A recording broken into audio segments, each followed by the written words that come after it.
Gente, o programa de hoje está incrível. Um assunto muito sério.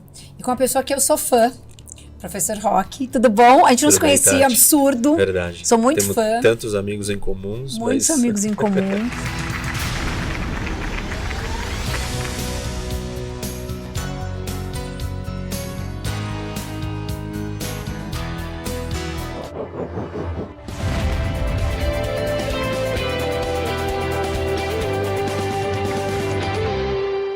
Pra quem não sabe, eu adoro geopolítica e eu tava falando assim, pra quem não conhece o professor Roque, seguem ele no Instagram. Ele é um fenômeno no YouTube, eu acabei de saber, assim, 2 milhões de views, eu tô bem chocada.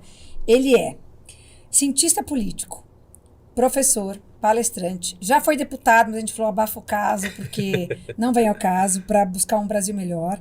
Ele já escreveu um livro, Inteligência do Carisma. Isso. Acho que eu gostei disso. Preciso te dar o livro, a gente estava sem, eu não trouxe. Adorei. E, gente, ele é especialista em geopolítica, que é um dos assuntos que eu mais amo. E eu sou curiosa e eu quero que você conte tudo, ainda mais nesse momento que a gente está vivendo, né? De tantas guerras, tantos acontecimentos. E eu queria que você me contasse um pouquinho. Vamos começar com Israel e Hamas. Eu sei que você é judeu, eu sei que você não tem lado nessa história, mas ao mesmo tempo as pessoas às vezes querem colocar um lado que não existe, né? Porque o Hamas é terrorista e acabou, mas eu quero entender um pouco essa guerra. Explicar um pouquinho essa guerra. Tá bom. Bom, assim, tem muitas coisas, né, sobre o conflito. Ele não é um conflito de hoje. A guerra agora é com Hamas e não com os palestinos. Sim. Mas existe um conflito entre o povo palestino e Israel, Sim. entre os israelenses. E esse conflito é antigo. Antes desse conflito, talvez a gente já teve outros conflitos de Israel com os árabes. Então, Sim. assim, a coisa é antiga, ela é maior, ela envolve um monte de outras coisas. E as pessoas misturam. Então, por exemplo, muita gente fala do Hamas agora e usa eventos ou episódios do passado para justificar as ações do Hamas. Entendi. Tipo uma ocupação. Isso. Existe um problema. Israel tem uma política de expansão na Cisjordânia de territórios. Sob justificativa nenhuma, isso está correto, é errado, mas isso não é um massacre de populações civis, não é um ataque. Não. Isso é um fruto da história do conflito. E o Sim. conflito tem 1 milhão de coisas que levaram a essa condição. Isso não é uma coisa que sempre existiu, os assentamentos. Isso é uma relativamente nova no conflito, um dos elementos. E não é o único também. Entendi. Então, assim, muita gente fala disso. Israel é um país que está ocupando um território palestino. Sim, está, mas se não estivesse, nós teríamos a paz? E a resposta é provavelmente não, porque tem várias outras questões que envolvem a paz entre os dois lados que são muito complicadas. Uma delas, só para citar aqui, Jerusalém. Jerusalém, que é a cidade sagrada para as 3 religiões monoteístas, com história, anos, décadas, séculos, milênios de história. Então, muito difícil você achar uma solução para Jerusalém. Então, assim, dependendo de onde a gente olha, qual o recorte que a gente quer dar, qual o tempo que a gente vai descrever, a gente vai encontrar fatores diferentes. Sim. Agora, assim, o que aconteceu nada agora... Nada justifica. Não, nada justifica, e o que aconteceu o Hamas deu um passo estratégico e importante para eles. Por quê? Ele entende que ele estava perdendo a relevância Sim. com os acordos de paz que estavam sendo feitos entre Israel e os outros países Sim. da região. E aí o Hamas, que quer ser legítimo representante, estava perdendo a sua relevância. Se Israel faz acordo de paz com todos os países, inclusive com a Arábia Saudita, que era o que estava em pauta para acontecer, aí o Hamas deixa de ter por que existir. Então ele precisava destruir esses acordos, ele precisava destruir a paz. E assim, essa é uma estratégia comum de organização terrorista. Sempre destruir a paz. Sim, mas o que eu não entendo é o seguinte. Como que eles conseguiram tanta força para invadir Israel, que é um país muito preparado, Sim. né, em questão de guerra, armamento, soldados, etc. Como eles conseguiram essa fraqueza de Israel? O que aconteceu? Tem algumas coisas. Primeiro que eles são auxiliados, financiados, treinados e armados por outros países. Entendi. O principal deles é o Irã. Sim. Então esse é um ponto. E o Irã ele é muito ativo em construir essas organizações, essas milícias, essas guerrilhas para atuar. Então ele não tem só o Hamas, ele tem o Jihad Islâmica Palestina, ele tem o Hezbollah, ele tem os Houthis no Iêmen, ele tem outras facções dentro do Iraque, ele tem uma guarda revolucionária que tem um braço só para atuar fora do seu país, que são as forças Quds. Então o Irã é muito bom nisso, então esse é um ponto. Então o Hamas se preparou com a ajuda do Irã. Sim. E o outro lado é que Israel falhou. E, assim, aconteceram vários erros ali, Tati, bem graves. Do ponto de vista de inteligência, do ponto de vista dos sistemas eletrônicos, do ponto de vista militar, da resposta. Demorou muito tempo para os soldados aparecerem para combater os terroristas que estavam ali. E, assim, tem várias explicações para isso. A gente não sabe todas ainda, porque ainda não fizemos uma investigação a fundo, não se teve isso. Não está no tempo nem no momento de fazer isso, porque Israel está lidando com um inimigo que continua atacando. Mas algumas coisas a gente já sabe. Uma delas é, Israel achou ou entendeu que o Hamas estava controlado. Entendi. Eles moram na Palestina. O Hamas, ele mora em Gaza, né? Ele então, tá dentro de Gaza. Eles moram em Gaza, isso. Exatamente. E eles ficam onde? Nos túneis ou eles ficam entre a população? Não sabe? A gente sabe quem é ele, se a gente for lá? Quem é um civil e quem é... Talvez quem more lá saiba. Mas quem tá de fora não vai saber, entendeu? Entendi. Eles não usam uma roupa diferente, e eles não causam ali na população palestina, não, assim, em eles Gaza. Podem comandar, podem ter autoridade e tal, se posicionar. É uma ditadura ali dentro. Totalmente. Então. Eles perseguiram os rivais políticos deles quando eles tomaram o poder e assassinaram todos. Entendi. Então lá em Gaza eles comandam. Comandam. Eles são a única força e assim, relativamente uma força pequena para o tamanho da população de Gaza. Mas eles estão armados e eles são extremamente violentos. As pessoas não sabem isso, tá? Porque as pessoas percebem que isso é importante falar, é verdade. Não, e eles moram então na cidade, não é que eles moram em túneis subterrâneos, nada disso. Não. Eles têm os túneis, 500 quilômetros de túneis, mas eles comandam o território inteiro. Tá. São 2 milhões de pessoas comandados e governados por uma organização terrorista. Entendi. E uma organização terrorista, isso é importante também para quem não tem noção, é uma organização terrorista fundamentalista religiosa. Então ela não é uma organização terrorista só que ela usa do terrorismo ou da violência para conseguir o seu objetivo. Tá. Ela ainda cultiva e pratica uma interpretação religiosa radical. Ou seja... Tipo, assim, uma visão islâmica que quer implementar a Sharia, que é a lei religiosa. Então, a mulher só pode se vestir assim, ela só pode fazer isso, a gente não aceita homossexuais, a gente não aceita... Assim, 1 milhão de regras muito conservadoras, muito atrasadas. Sim, atrasou. E eles usam essas leis ou essas interpretações religiosas para justificar o seu comando. Entendi. E o seu controle da região e das pessoas que estão ali. Então as pessoas, elas não têm alternativa. Não tem. Elas não têm como lutar contra o Hamas. Entendi. E óbvio que por ele ser uma organização terrorista, o objetivo dele é sempre continuar em guerra. Entendi. Ele não tem outra saída. Ele não tem tipo assim, não, eu cansei da guerra. A existência dele é a guerra. Entendi. Não adianta. Então não existe muito um tratado de paz. Não existe negociação com eles. Aquela frase assim que todo mundo talvez já tenha ouvido falar. Não se negocia com terroristas. Porque o terrorista, ele não está preocupado em se chegar a um novo tipo de convivência que não seja destruição. Entendi. Ele vive da destruição, entendeu? Então não tem muito o que fazer. Com o Hamas não tem. Não tem muito o que fazer, gente. Com o Hamas, tipo, não tem para onde ir. O Hamas não vai aceitar que Israel exista, como não aceita. Entendi. Isso está escrito na carta de fundação do Hamas. Isso não é uma coisa assim que o Hamas esconde, não é uma interpretação minha ou sua. Isso está escrito ali. Ele diz, Israel não pode existir. Eu não aceito que exista esse povo vivendo nessa terra do meu lado, ou aqui perto, ou em qualquer lugar por aqui.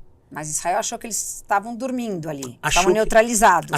Israel tem que lidar com realidades. E essa é uma parte difícil das pessoas compreenderem. É difícil. As escolhas que têm que ser feitas. Então a escolha é ou eu vou entrar em Gaza para derrubar o Hamas. E aí, como é que é uma derrubada do Hamas? É exatamente a situação que está colocada hoje.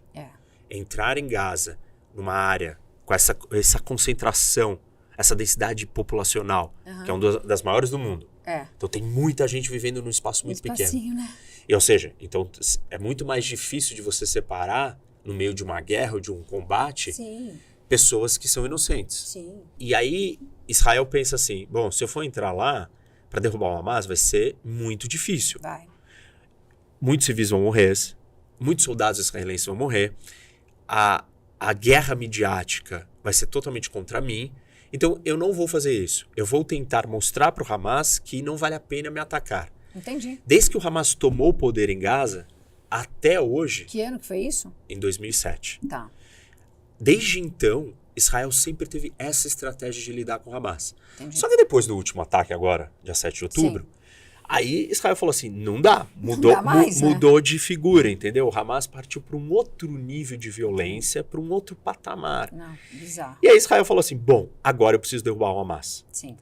E aí derrubar o Hamas vai ser um pouco grave e vai ser o que nós estamos assistindo, que é o quê? Uma operação de guerra dentro desse cenário, desse contexto que eu estou descrevendo. Quase impossível, né? Tentar tirar a população, daí eles não deixam a população embora, né? Porque e é isso que o Hamas quer. Fake news que eles fazem, né? Destruíram o hospital, falaram que foi Israel. Exatamente. Entendeu? Os caras são ruins, gente, ruim. E é isso que o Hamas quer. O que o Hamas quer? Ele quer que o maior número de civis palestinos morram para que ele ganhe a guerra. Como é que ele vai ganhar a guerra?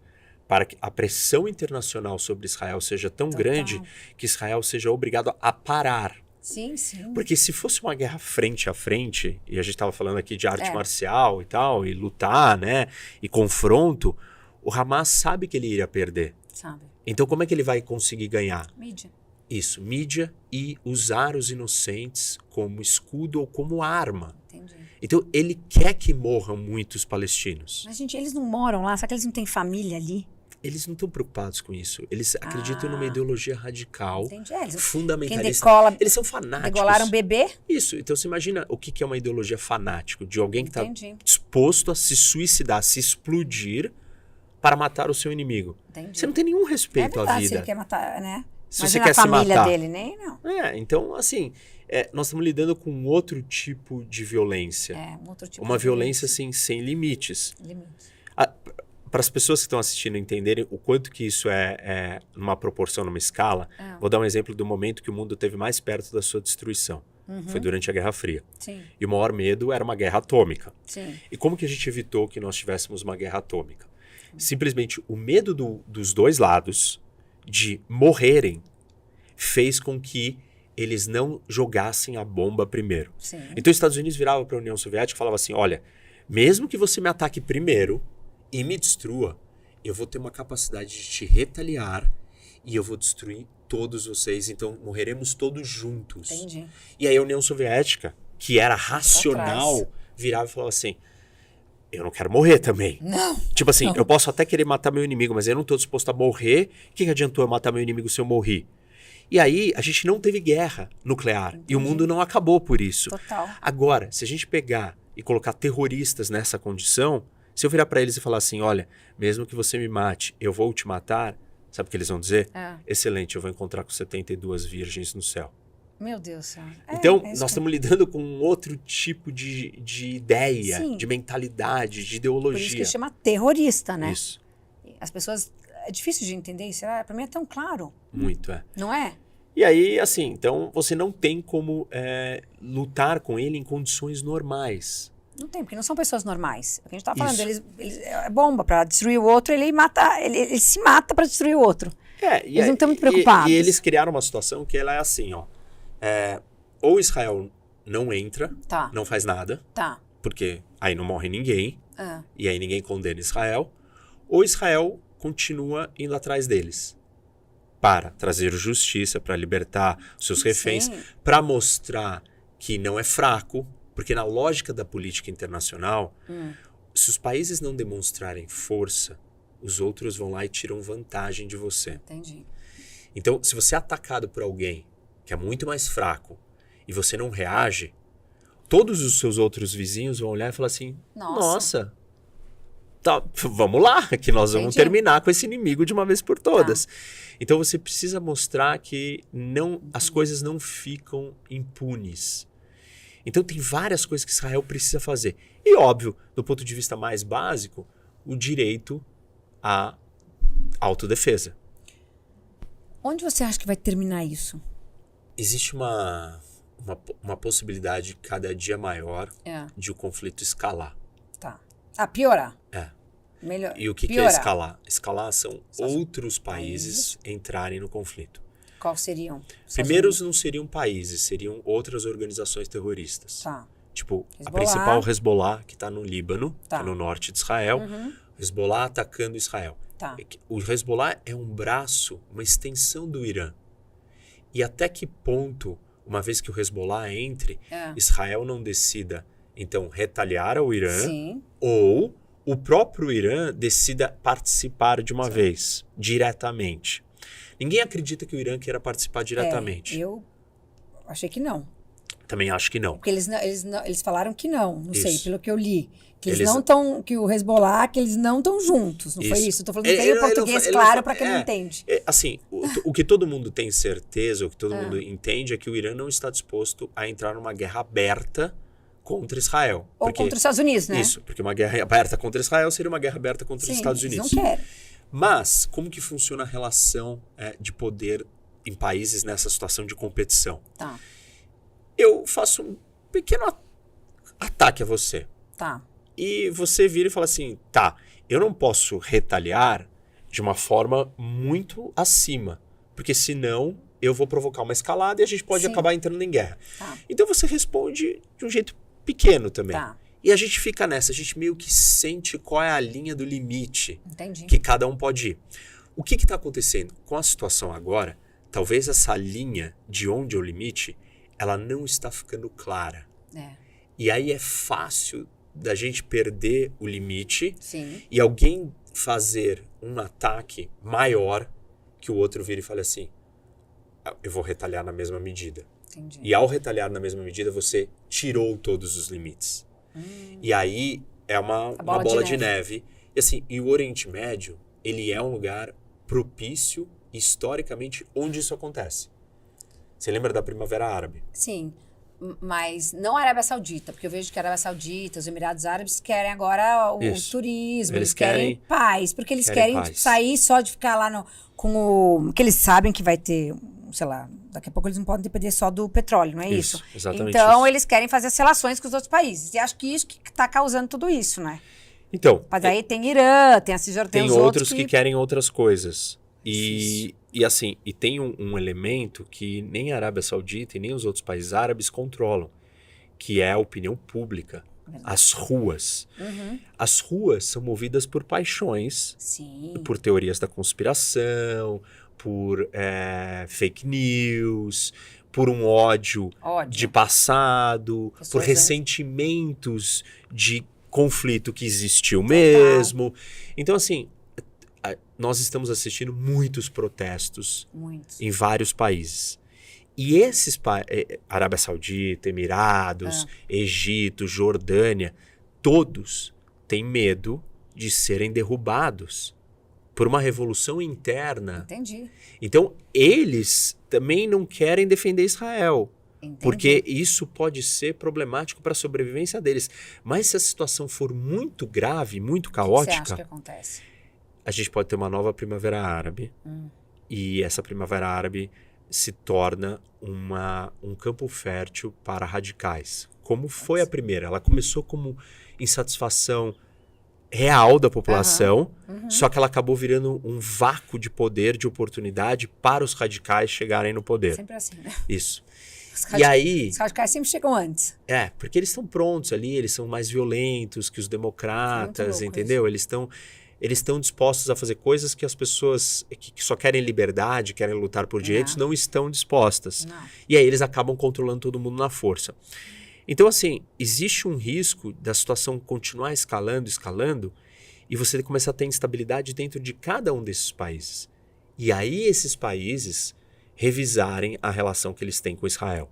Entendi. E isso não acontece há muito tempo. Porque a gente tem uma paz ali duradoura há bastante tempo. É um perigo. Muito perigoso. E aí tem a questão do Irã, né? O Irã acabaria entrando, e aí, tipo, Israel vai entrar com o Irã, aí os Estados Unidos entra. Daí os Estados Unidos e a Rússia. A Rússia e a China estão já posicionadas de um jeito diferente dessa vez. Como?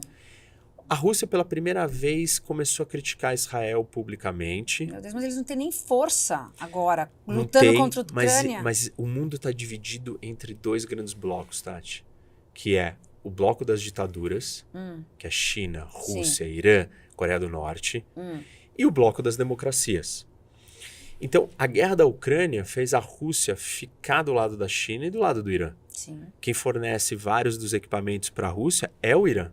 Os drones que a Rússia usa contra a Ucrânia são iranianos. O programa nuclear iraniano, ele é um programa russo. Entendi. Então, assim, os laços dessas ditaduras grandes estão mais fortes. E aí, a gente, assim, hoje quem está ganhando com esse conflito no Oriente Médio? A Rússia.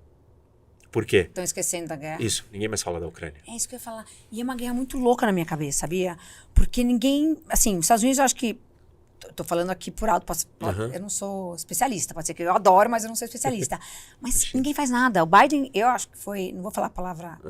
Assim, eu também não sei até quanto eles podem ajudar, entendeu? Porque é uma guerra que ninguém fala, tá todo mundo morrendo na Ucrânia, gente. Então, os Estados Unidos tá mantendo a Ucrânia para ela não ser derrotada. Tá mantendo? Porque isso quer dizer o quê? Você tá mantendo? 135 bilhões de dólares. Tá, mas Estados eles não Unidos mandam soldados. Não, soldado não. E ninguém vai mandar. Nenhum presidente americano vai mandar. Não, nenhum. Biden ou qualquer um. Tá. Nenhum. Porque seria uma guerra aberta entre Estados Unidos e Rússia. Isso seria a Terceira Guerra Mundial. Estados Unidos não vai entrar na Terceira Guerra Mundial para salvar a Ucrânia. Entendi. Ao mesmo tempo que os Estados Unidos também não quer que a Ucrânia seja conquistada pela Rússia. Mas não está quase acontecendo isso? Então, não está porque os Estados Unidos estão dando muito dinheiro e muita arma. Mas tem população ainda? Tem. É sério, porque tem. Assim, a Só gente que precisa dar mais armas. Só que, por exemplo, uma das discussões mais importantes hoje na política doméstica americana é que os republicanos não querem mais dar dinheiro para a Ucrânia nem arma. E se isso acontecer, aí sim nós vamos ter um problema no mundo. Porque a Rússia vai conquistar a Ucrânia. Vai. E se ela conquistar a Ucrânia, ela não vai parar na Ucrânia. Sim. E aí os Estados Unidos, que não quis dar armas, vai ter que mandar soldados para evitar que a Rússia continue expandindo, invadindo outros territórios. Sim. Então, assim, é uma visão errada do ponto de vista estratégico, essa discussão americana. Ela está enraizada num movimento político populista, de simplificar as coisas e falar assim, não, o dinheiro tem que ficar nos Estados Unidos. Não, porque os Estados Unidos vai perder e vai se deparar com uma situação muito complicada no mundo se ele não resolver agora enquanto é barato. Mas por que só os Estados Unidos? Cadê a Inglaterra, a França, outros países que podem ajudar Esse também? É outro problema. Ninguém ajuda, só ajuda. Gente, eles estão na Europa. Então, esse é outro problema. Os europeus não querem ter responsabilidade sobre nada. Porque eles vão ficar sem gás, ficar sem... Não, porque eles são uma civilização cansada. A civilização velha, né? Velha, decadente em muitos sentidos. Não querem mais se envolver, tomar liderança. Acham que tudo não é desse jeito, sabe? Não tem iniciativa.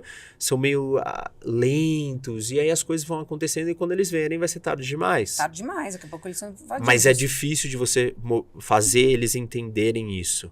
E esse é um problema que os Estados Unidos têm. Os aliados americanos são passivos, mas sem os aliados, os Estados Unidos não dá conta de China, Rússia, Irã e Coreia do Norte sozinho. Não tem como. Tá cheirando uma terceira guerra mundial. Daí eu te perguntei aqui no começo que a gente estava conversando, que o Nostradamus falou que a terceira guerra mundial, eu até escrevi aqui para te falar, porque exatamente estava escrito, que serão 7 meses da guerra, de uma grande guerra. E as pessoas mortas pela maldade. Eu te falei isso, né? Isso que ele pregou lá atrás. O que você acha? Bom, mortas pela maldade tá mostrando. Daí eu te perguntei, porque assim, é uma guerra que, dos dois lados, eu estou falando um pouco da Rússia, da Ucrânia, e agora do Hamas e Israel, do jeito que o Hamas entrou em Israel e matou a população, foi muito maldosa. Porque você pode matar, mas sem... Eles fizeram uns vídeos ainda. Foi. Assim, foi uma coisa que pegou, acho que visceral. Foi uma coisa visceral. Você acha que pode acontecer uma terceira guerra mundial? Porque tá sendo uma guerra maldosa mesmo. Eu não sei se por esse episódio, né?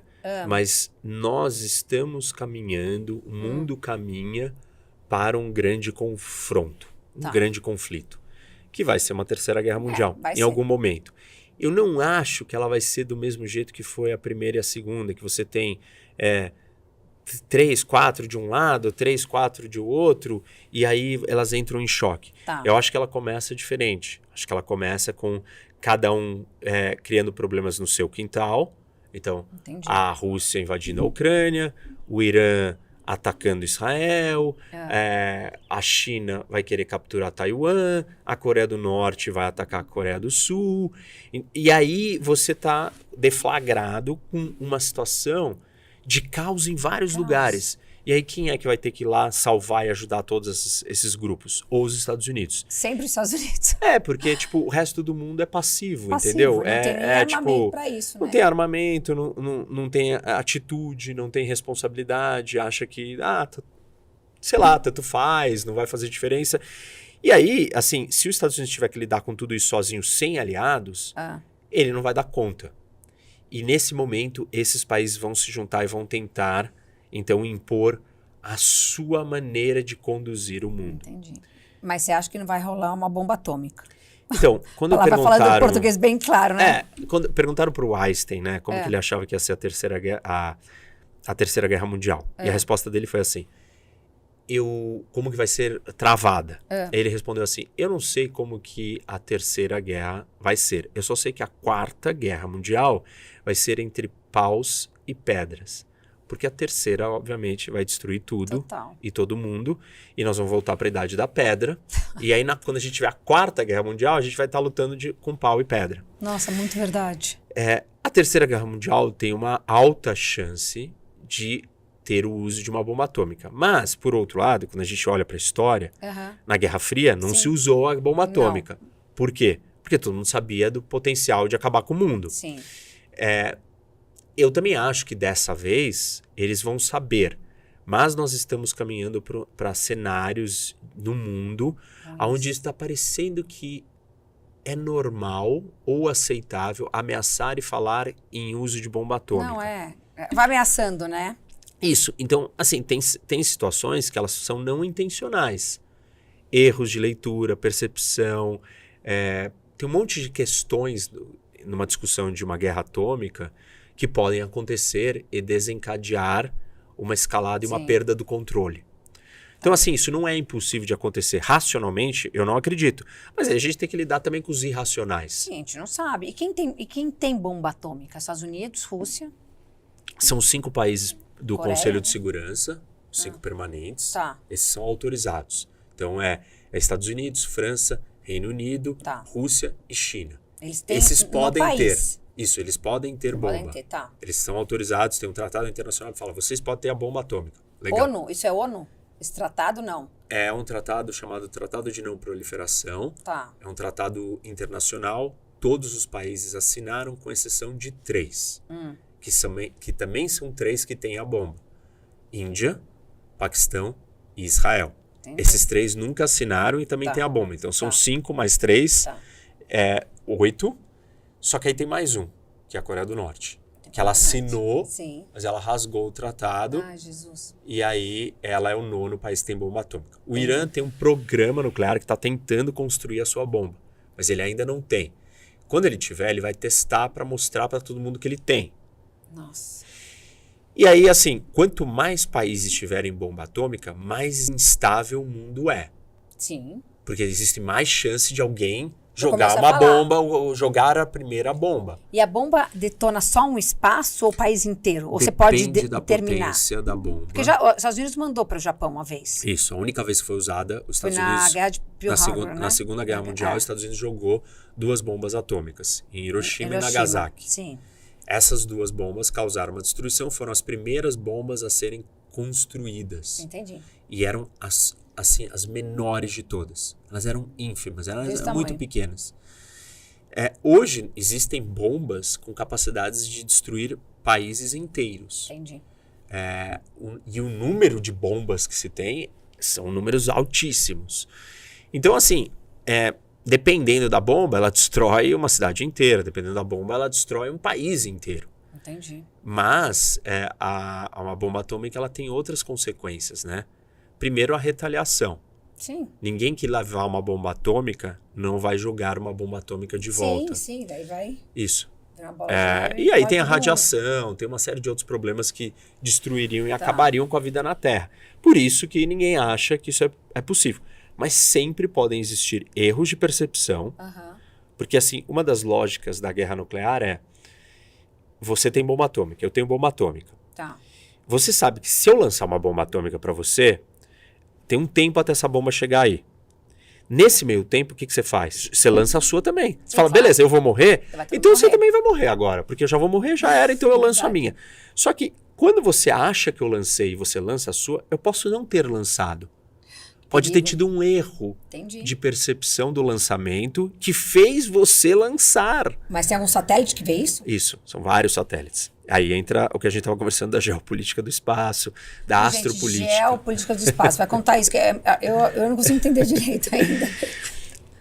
Todos os sensores de lançamento de bomba atômica estão em satélites. Satélites e bases espalhadas pelo mundo para detectar que foi lançado uma bomba atômica.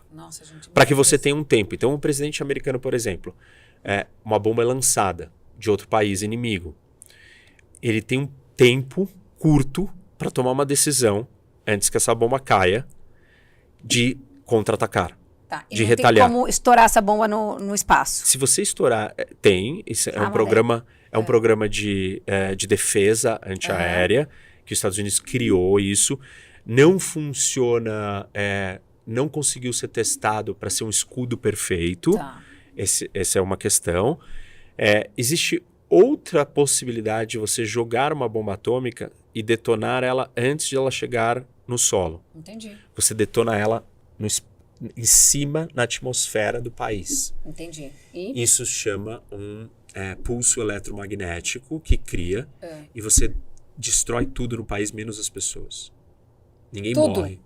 Nenhum motor funciona, não tem mais energia, nenhuma máquina, nenhum computador, nenhum celular. Você não tem energia elétrica, absolutamente nada mais, nenhum carro, nenhum motor vai funcionar. Mas pode comer as comidas que sobraram? Não sei também. Pode comer, mas você não vai conseguir ter mais nada, nenhum maquinário no mundo funciona. Entendi, mas as pessoas morrem, né? Não, as pessoas não morrem, isso. Nossa, então tem várias alternativas. Mas elas vão se matar entre elas, né? Porque a hora que você tiver numa situação de caos dessa, furacão Katrina. Entendi. Tipo, saques, anarquia, desespero, entendeu? E é isso que o terrorismo, por exemplo, tenta fazer. Causar desespero, causar pânico, causar divisão, causar reações extremadas. Mas enfim, então... Parece um filme, né? Existe um monte de cenários que eles não são controlados. Porque, você perguntar pra mim, existe 0% de chance de ter um erro? Não. Tipo... A probabilidade é baixa de errar? Mas ela não é zero. Entendi. Se ela não é zero, ela pode acontecer.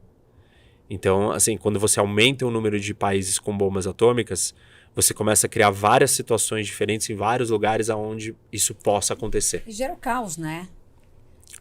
A gente vive num mundo hoje muito mais instável, porque a geopolítica é fundamental para entender o que está acontecendo, ela está de volta.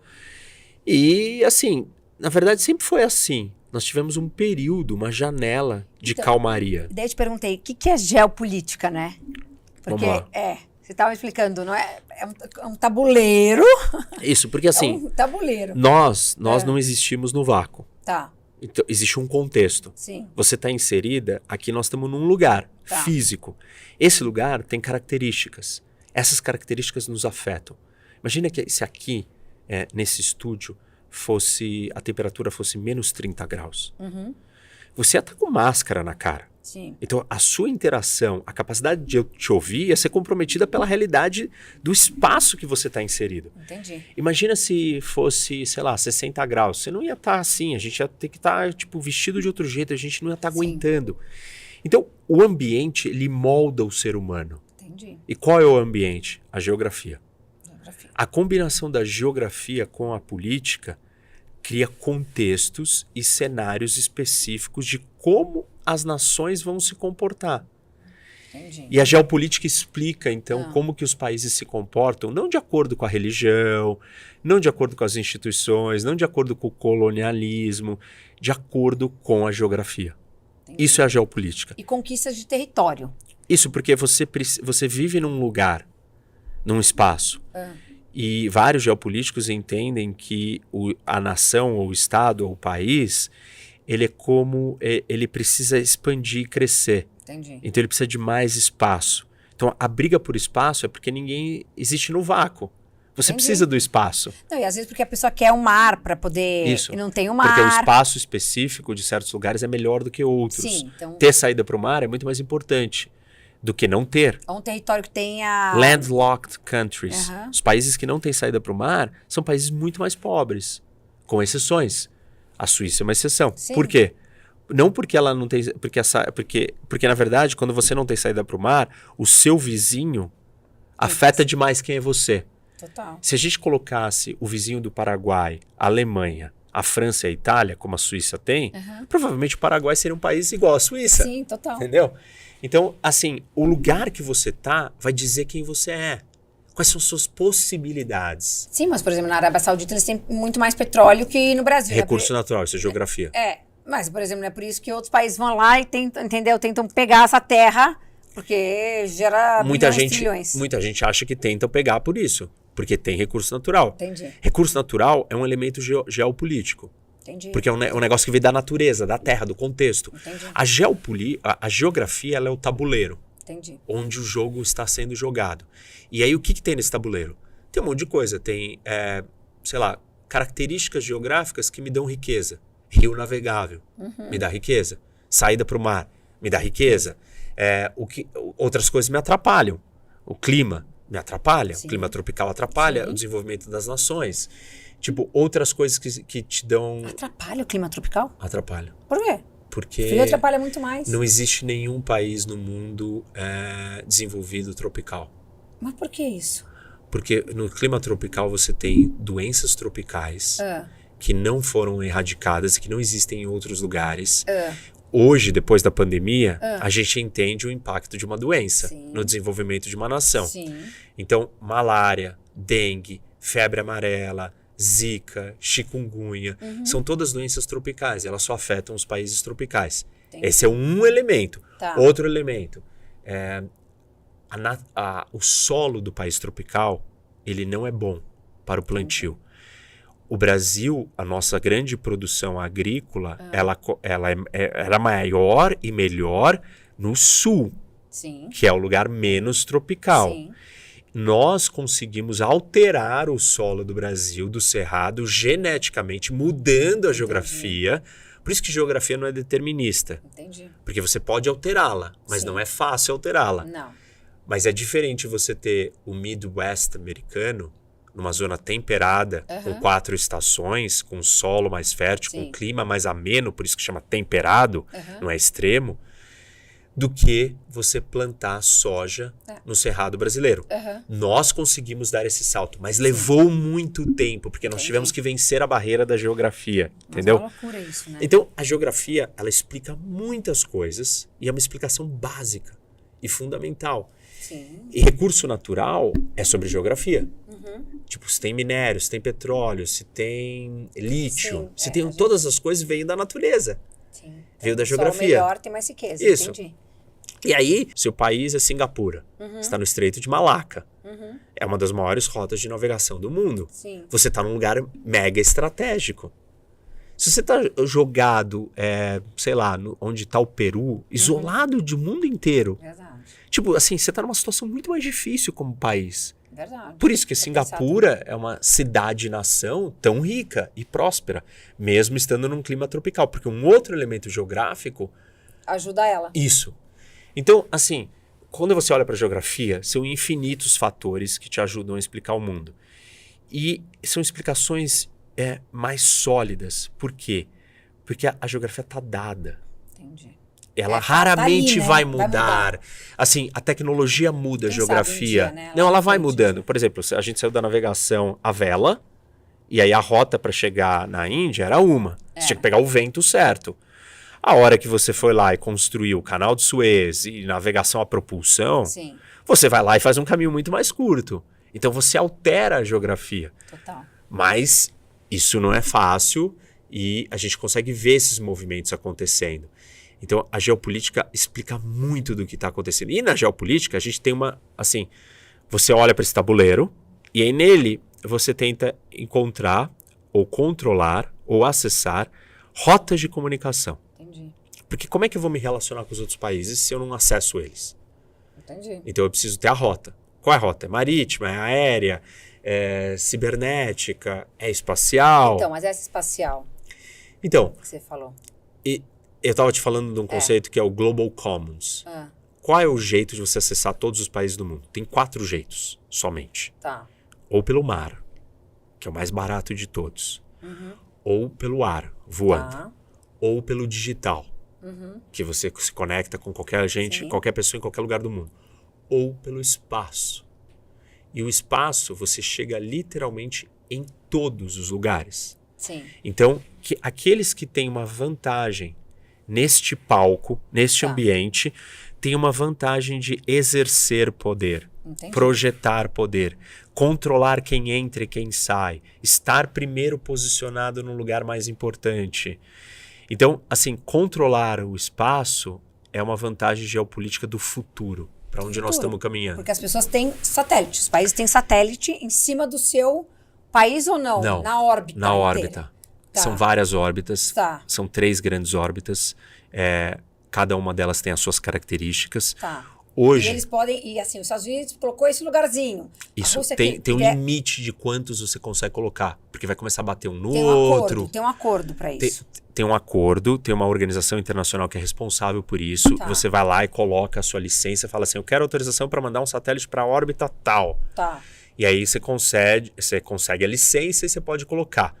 Só que assim, vários países não tem muitos para colocar. Entendi. Os mais poderosos estão colocando tudo que eles podem. Sim. Então eles têm muito mais. Então eles têm o controle maior. E aí o satélite hoje, ele te dá... Ele é muito importante para novas tecnologias que estão surgindo. Se a gente vive só no mundo digital... Sim, que é praticamente isso. Tudo. A maioria da internet no mundo hoje, ela não é conectada via satélite. Ao contrário, por cabos submarinos. Ah, é? Embaixo do mundo. Tá. Também depende da geografia. Então, o mundo digital, ele não é digital. Ele depende do mundo físico. Ah, entendi. Porque você vai lá e corta o cabo que está passando embaixo do mar do seu país, eu destruí a sua capacidade de falar no mundo digital. Total. E esse cabo existe. Não, a maioria é por cabos. Mas os satélites também podem ser destruídos. O que aconteceu? Os Estados Unidos está privatizando o acesso ao espaço. E aí estão surgindo todas aquelas empresas. A do Elon Musk, a do Jeff Bezos, a do Richard Branson. Tem uma série de empresas privadas que estão explorando o espaço. Com isso, elas baratearam o custo de chegar no espaço. E agora o espaço está se tornando uma nova fronteira tecnológica para dar suporte a outras coisas que acontecem na Terra. Dentre elas, a internet. Entendi. O Elon Musk, com o seu satélite, com o seu foguete que vai e volta sem gastar dinheiro, sem desperdiçar o foguete, consegue está lançando milhares de satélites. E ele é o cara que tem mais satélite no mundo hoje, mais que todos os outros países juntos. Todo mundo preocupado com ele, né? Isso. O governo americano e tudo, tá muito preocupado, eu soube. Olha, eu soube. Eu li alguma coisa sobre isso, que eles são muito preocupados. Sim, estão preocupados porque ele tem mais satélites que todos os outros países do mundo juntos. Mas ele é de meio lado? Ele tem os interesses dele, ele não é um país. Então, agora o mundo está ficando mais complexo. Você tem que lidar com uma pessoa. Com uma pessoa. E essa pessoa tem o poder de disseminar a internet pelo mundo em momentos importantes e relevantes. E aí, o que está acontecendo? Assim, essa rede de satélites que ele construiu é muito mais barata. Nós vamos começar a migrar da internet do cabo submarino para a internet de satélite. Ele vai ter todo o poder. E aí o espaço do satélite, a área, o palco espacial se torna mais importante para as potências. Que loucura. Essa é uma questão. Outra é a exploração dos recursos do espaço. Eu estava falando para você que tem asteroides que assim, são asteroides inteiros de ouro. Nossa, nunca Se você for lá e pegar esse asteroide e trazer, é tanto ouro Sim, que vale... Que, tipo, você vai até acabar com o valor do ouro. Você não vai poder trazer ele de uma vez para a Terra. Entendi. Aí você vai ter que explorar e colocar ele num lugar. Aonde? Na Lua. Porque a Lua vai ser a base de lançamento para essas operações. Entendi. E aí começou uma corrida e uma disputa para o controle da Lua. Entendi. E aí a China lançou, tá tentando lançar, né? Tem lançado, a Índia acabou de pousar uma sonda na Lua. E os Estados Unidos vão ter uma nova missão tripulada e os russos também estão tentando, fracassaram recentemente. Os Estados Unidos vai chamar Artemis, que é uma missão para a Lua. Entendi. Porque imagina o tempo das colonizações. Descobriram as Américas. Era um território que ninguém tinha tomado posse. Ainda. E aí aquilo ali fez com que os países brigassem para extrair os recursos naturais daquele território. Tinha populações locais que foram exploradas e massacradas, ok? Sim. Agora, imagina um lugar que não tem população local, que é só recurso natural. O quanto que vai ser uma competição por aquele lugar e quanto que aquele lugar vai ser um palco de conflito, de competição, de rivalidade. Mas por enquanto não tem nada na Lua.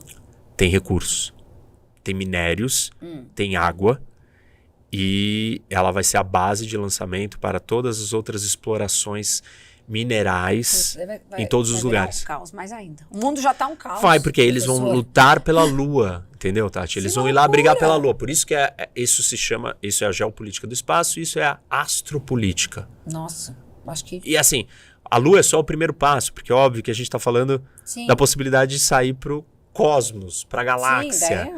É o infinito. Quem dominar o acesso àquilo... vai ter mais poder. Isso. Vai ter mais riqueza, vai ter mais força em relação aos outros. Então, os países vão brigar para chegar primeiro e dominar esses pontos de acesso. Mas a gente já está com tanto problema aqui na Terra. A gente está com tanto problema aqui na Terra que a gente vai conseguir, não é? Mas pensa, os países tinham problemas internamente e saíram para a colonização. Sim, porque aquilo dava mais suporte para resolver talvez os problemas deles internos, porque vai trazer outras riquezas, porque vai trazer outras coisas. Verdade. Então, assim, do ponto de vista talvez mais simplista, não faça sentido. Mas do ponto de vista mais estratégico, mais complexo, quando você tem que lidar com muitos fatores, você também não pode deixar o seu inimigo avançar lá. Não. Porque se ele avançar, você vai morrer lá na frente. Então, por mais que você fale assim, vamos focar no espaço, a China está focando no espaço. E se você não fizer nada, a China vai conquistar o espaço. Então é muito assunto. Não sei como o presidente dorme. Não dorme. Não dorme. Por isso que eles envelhecem tanto. Tipo, eu passei 4 anos na política, assim. O que eu envelheci, me cansei ali dentro. Você imagina você ser o presidente de um país com essa carga.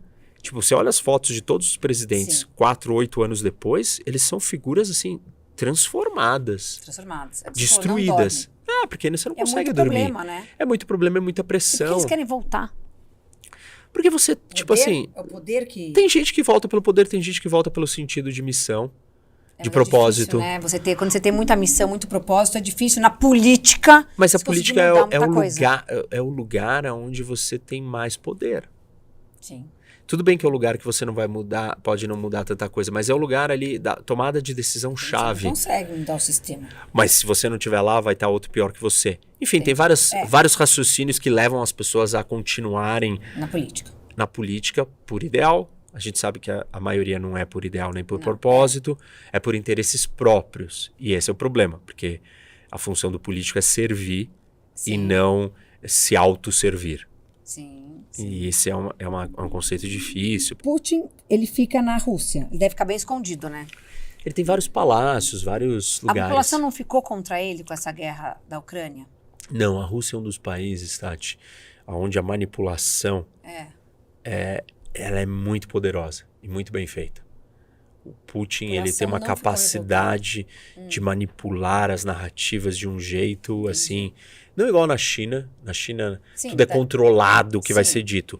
O Putin não, ele cria histórias falsas. Entendi. Ele deixa uma parte da história verdadeira vir e ele cria uma outra que destrói aquela parte da verdadeira. Ele faz uma confusão com as histórias, com as narrativas. E a população gosta dele. Gosta dele? Uma grande parte da população gosta dele. Eu tinha escutado uma coisa que na Ucrânia, a Ucrânia era considerado um país também muito... É uma democracia frágil, recém-criada, não tem as instituições, então é um país corrupto. Mas ainda assim... Ele não justifica essa guerra, né? Não, tipo assim, ele tá invadindo outro país porque ele é corrupto? Não, mas me falaram, porque eu não sei, eu vejo aquele, ele chama Zelensky. Eu vejo ele falando, ele sempre tá, ele é meio engraçado também, né? Ele era comediante. Ele é comediante? Não, mas ele é engraçado assim, ele fica também escondido, porque... Claro, querem matar ele. Querem matar ele de qualquer maneira. E essas guerras com a mídia hoje em dia, com as pessoas filmando o celular... Você não acha muito louco? Porque antigamente a gente via uma guerra, uma Segunda Guerra, Primeira Guerra muito longe. A gente via nos filmes, reproduções. A gente não via a guerra ao vivo, né? Porque a gente não lutou. Isso transformou a maneira como as guerras são travadas. Isso transformou as estratégias de combate. Sim. E isso traz uma indisposição, uma intolerância. As pessoas estão muito fragilizadas com o confronto. Então, por exemplo, se você é o Hamas... É muito fácil de você ganhar a guerra. Entendi. Basta você chocar as pessoas um pouquinho que elas vão querer recuar. E aí elas podem estar recuando, aceitando você se tornar refém de um grupo bárbaro e selvagem. Porque é basicamente isso que a situação que o Hamas colocou Israel e que muitas pessoas estão exigindo de Israel. Que Israel não responda ao Hamas, porque o único jeito de não colocar em risco nenhum civil palestino é não responder. Sim, mas você viu que eles gravaram e postaram eles acabando com a população? Isso. Israel? Isso tudo bem, isso pode? Então, porque o mundo ele perdeu o seu norte, ele relativizou todas as noções de certo e errado. Total. Então as pessoas acham, elas foram dominadas por ideologias políticas, por narrativas. Isso é parte desse mundo midiático. Tem 1 milhão de narrativas, entendeu? E todo mundo é um fabricante de narrativas. Sim, fabricante de narrativas. Eu vejo isso, eu vejo quem defende o Hamas é antissemita. Você também tem pessoas, sei lá, que defendem o Hamas por ódio a Israel, né? Ódio aos judeus, que é o antissemitismo. Uma forma de racismo, uma forma de um preconceito antigo. Mas tem outros que defendem porque eles simplesmente eles compraram uma ideologia, uma lavagem. Foi feita uma lavagem cerebral neles sobre uma ideologia. E eles amam aquela ideologia. Ideologias são coisas muito perversas. Sim, mas eu vejo em outros países, tipo, vi outro dia em Nova York, essas pessoas fazendo manifestações em Alemanha, não dá pra entender, entendeu? Isso é um ódio contra outro povo, entendeu? Na minha cabeça. Tem isso, tem muito isso, né? disso, mas tem muita ideologia também. Ideologia do quê? Ideologia Se um terrorista vai e ataca, é isso que eu não entendo. Por exemplo, a ideologia marxista. Sim. Ela prega o seguinte, que o mundo é dividido entre aqueles que têm recursos e os que não têm. Entendi. Os que não têm porque foram explorados pelos que têm. Entendi. Então divide o mundo entre 2 grupos. Tá. Os exploradores e os explorados. Entendi. Os exploradores são os ricos, os bem-sucedidos, e os explorados são os pobres e os coitados. Tipo esquerda e direita? Esse é o pensamento da esquerda só, essa visão da esquerda. E aí, o que acontece? Se Israel é desenvolvido e os palestinos não são, óbvio que isso só aconteceu porque Israel explorou os palestinos. Entendeu? Se os Estados Unidos é rico e o Brasil não é rico, isso é culpa dos capitalistas, dos ricos americanos que exploraram os brasileiros e por isso que os brasileiros são pobres. Entendeu? Então, a visão da ideologia marxista, ela coloca o mundo de uma forma muito simplista, que tudo é feito por razões econômicas, só econômicas. Então, assim, suas amigas, você só tem amigos por questão de dinheiro, você só se relaciona com seus pais por questão de dinheiro, tudo é dinheiro para o marxista. E quanto mais sucesso você tem, ou mais capitalista você é, quer dizer que você é o mais malvado. Bom, professor, tem muito mais perguntas. Posso te mandar? Você responde mais perguntas? Você promete que você volta aqui um dia? Volta, só se me convidar. Tá bom. Tem muitas perguntas. Que legal. Você quer falar mais alguma coisa pro pessoal de casa? Eu sei que você fala acho que é isso. Vou só convidar as pessoas que não me conhecem para seguirem meu canal, Professor Hoc, Hoc H-O-C. Tem no YouTube, tem no Instagram e tem no TikTok. tem aulas como essa, assim, extensas, horas e horas. Tá cansado de falar de novo, né? Eu perguntei tudo que você já falou, né? Não, eu falo sempre dos mesmos assuntos, mas tudo bem, cada um não tá ouviu. Não me ouviram. Novidade? Não tem uma novidade? Novidade sempre tem, todo dia tem novidade. Falei, até cansa, né? Todo mundo, tipo, nem todo mundo ouviu todas as coisas. E eu tô sempre nos podcasts aí para as pessoas assistirem também, que são temas diferentes das minhas aulas. Mas eu convido todos a irem lá olhar. Quem gostar também, meu livro Inteligência do Carisma, que eu tô te devendo. A gente nem falou, se traz aqui de novo e vamos falar só do livro. Quem tiver interesse, eu falo que carisma não é um dom, pode ser aprendido e ensinado, é um conjunto de competências e habilidades. Quem tiver interesse em comprar o livro, me manda uma mensagem no inbox do Instagram falando que você quer comprar o livro, a gente vende o livro autografado. Opa! Obrigada, adorei. Obrigado, Bom, Tati. gente, mais um programa. Esse programa tá quente, hein? Espero que vocês tenham gostado e a gente se vê a próxima semana. Beijinho.